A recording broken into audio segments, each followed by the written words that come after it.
Ivar, you want to take over and share your screen and start doing it that way? I'll stop sharing. Yes, so today I'll go through a couple of steps of how to get started with converting the specifications to Jakarta EE. As you know, they are donated by Oracle, and they are the Java EE versions of the specifications, and we need to perform a couple of steps in order to make them valid for Jakarta EE.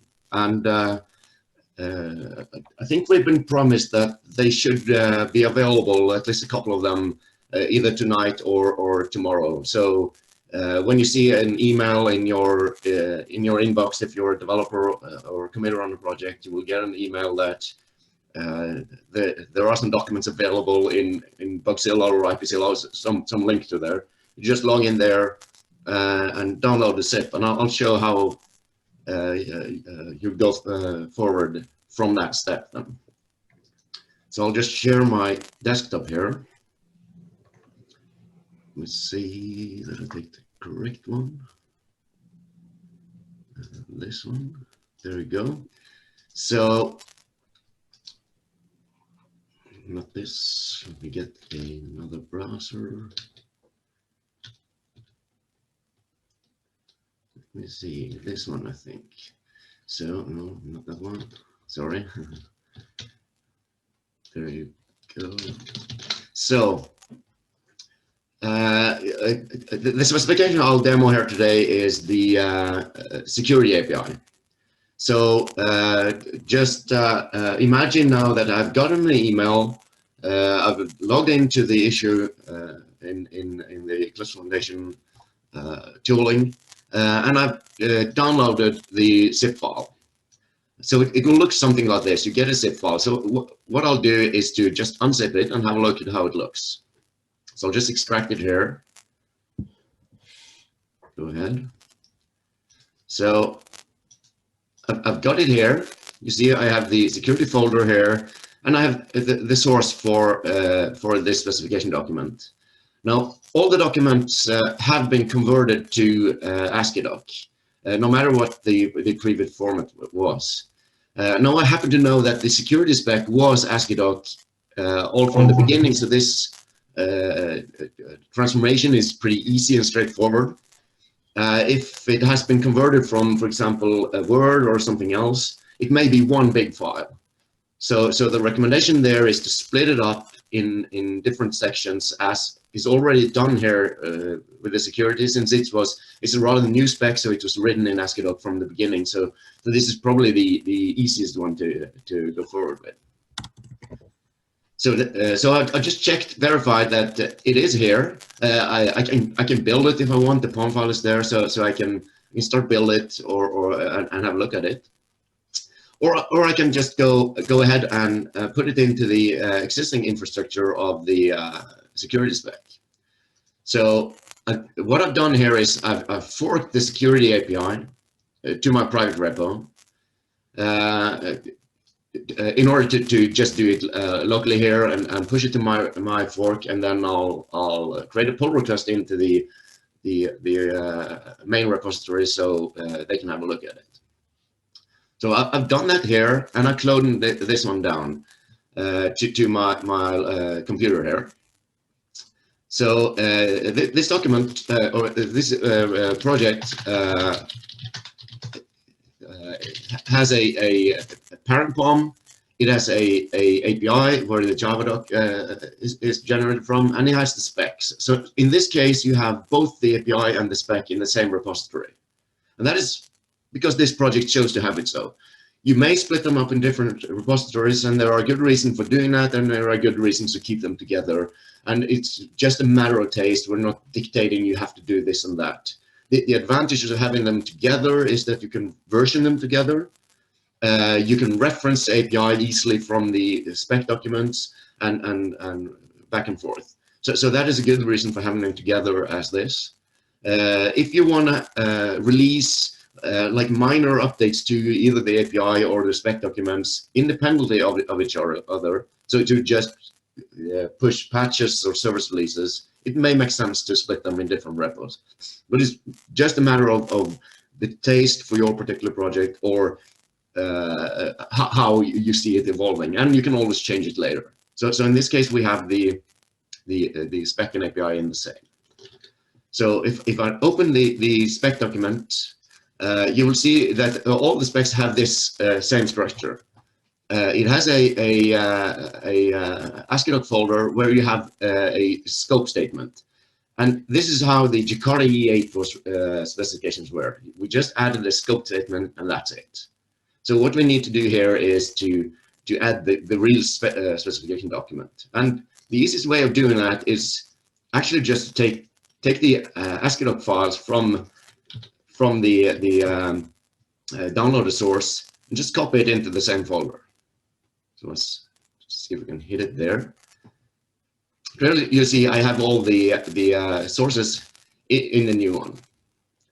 And as you see, there is a file called security spec ADoc, and there's one called ASCII doc. And the ASCII doc is the one that I've downloaded from the zip file, and the ADoc is the one that we used to have in the Jakarta EE specification. This one has all the logos and stuff, so I recommend to use this one. So what I'll do is just to look at the contents here and see that I have the license, I have the preface, I have concepts, I have authentication and everything in bibliography. Just copy this list over to the document that we had from the Jakarta EE version, and you'll see that we have the scope statement. I don't think we really need the scope statement anymore.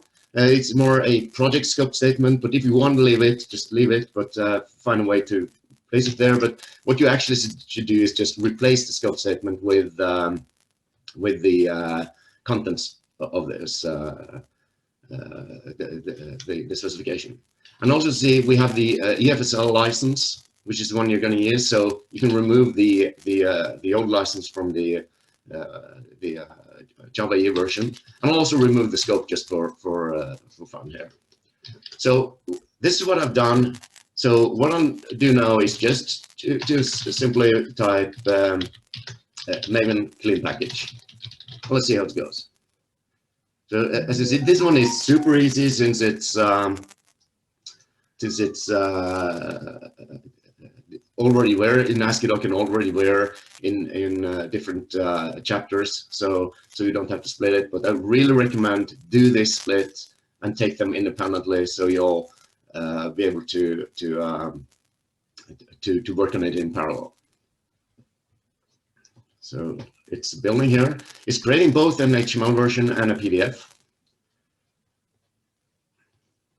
So let's see if it's working together here, and it's going to zip it.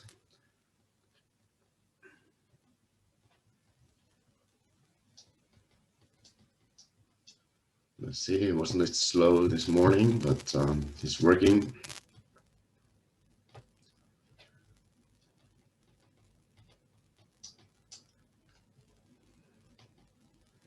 Okay, I don't know what's going on here. Let's try to stop it and build it again just to see if it gets better. That's always happens when we're live, right? Oh yes, it always does. Yeah. But the good thing with computer is that you can do the same thing over and over again and get different results. Yeah. So let's see if this one goes better now. I think my computer is a little busy. So while this one is building, I'll just leave it there.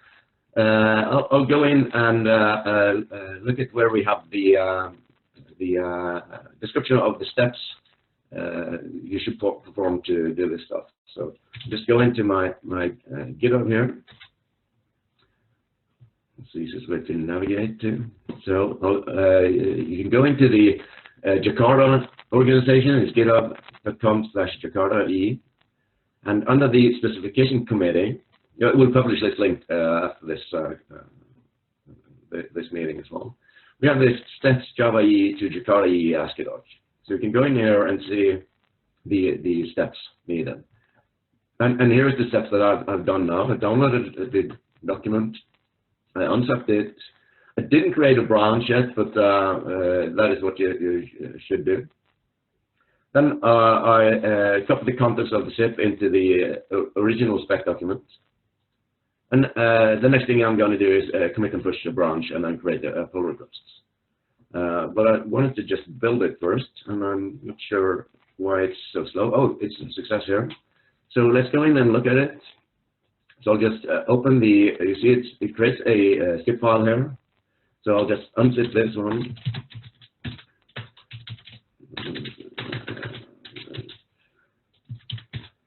Like this.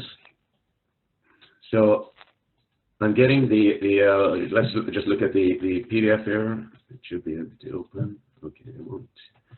Just reload it. There you go.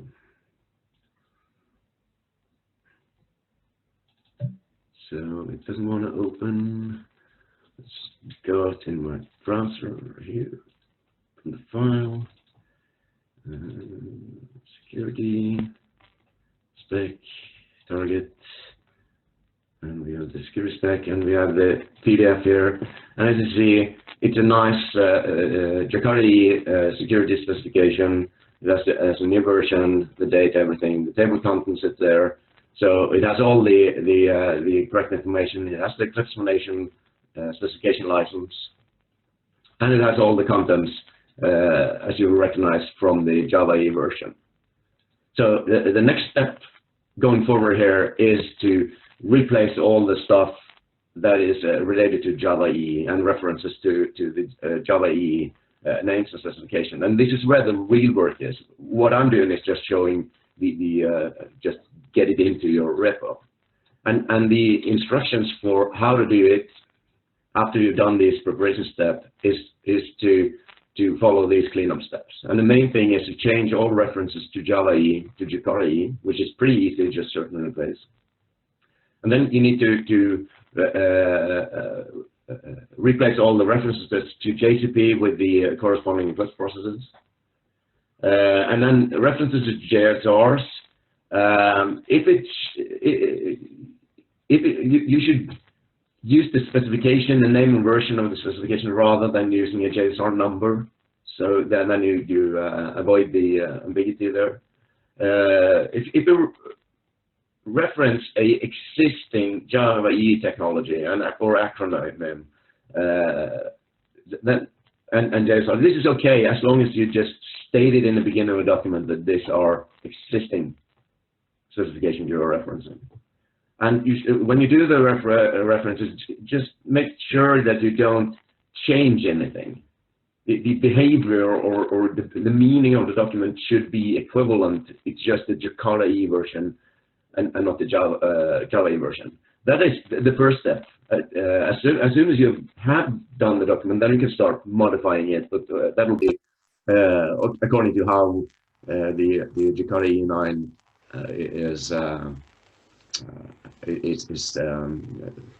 handled. And also, if you want to release this document as a part of Jakarta EE8, we can do a dot release of it and push it up so the specification will be there, but you cannot do any changes that changes anything then it cannot be a part of Jakarta EE8. And we really recommend that we get these documents out so the Jakarta EE8 release will have these full documents as well. Kevin has helped us here with creating a lot of helpful hints while we go through the conversion. It depends on how it's formatted, if it's generated from a Word document or something. It could be some weird ASCII thing here and there. So you need to go carefully through and just make sure that all the images and things look the same. So there are some helpful tips and tricks there. And of course, as with anything, if you discover something new that would be good for everybody to know, please update this document with a pull request. So I'll just go forward with the next step here. So if I go down here and I can create a branch, check it out and call it initial doc. And then you see here I have all the changes I've done.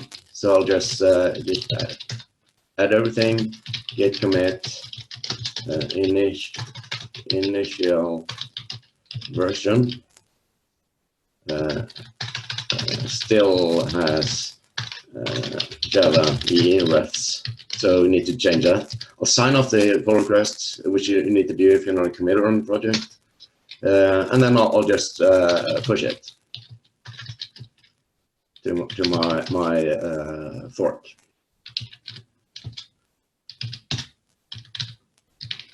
What do I call the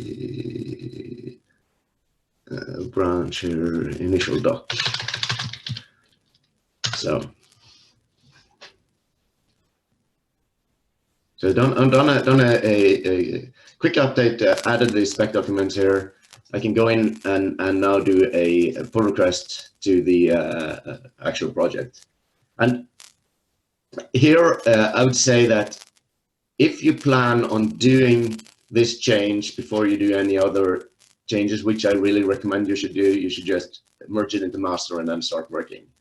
Otherwise, create a separate branch and do it. But I think the security project, we're going to do it pretty fast, I think. So I'll just create this pull request into the master branch. And it's a good idea to let somebody look at it, so you can add some reviewers from the project here.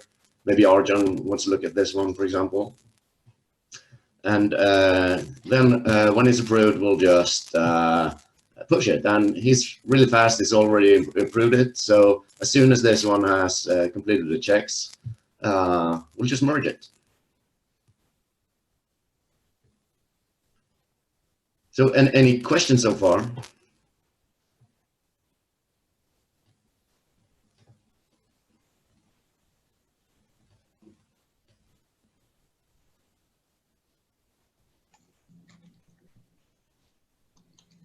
So that means it was perfectly clear.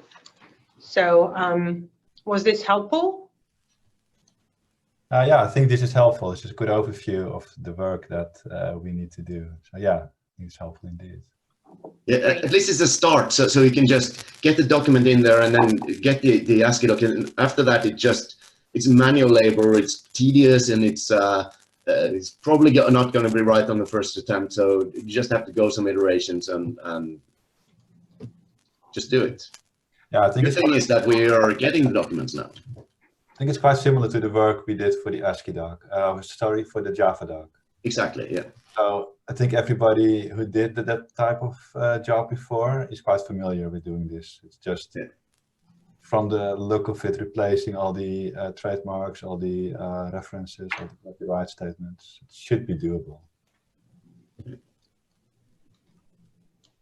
So as soon as these checks have completed, I'll just merge this pull request, but we don't have to sit and wait for that. So unless there are any other comments and stuff, I'll leave it back to Tanya and you can go on.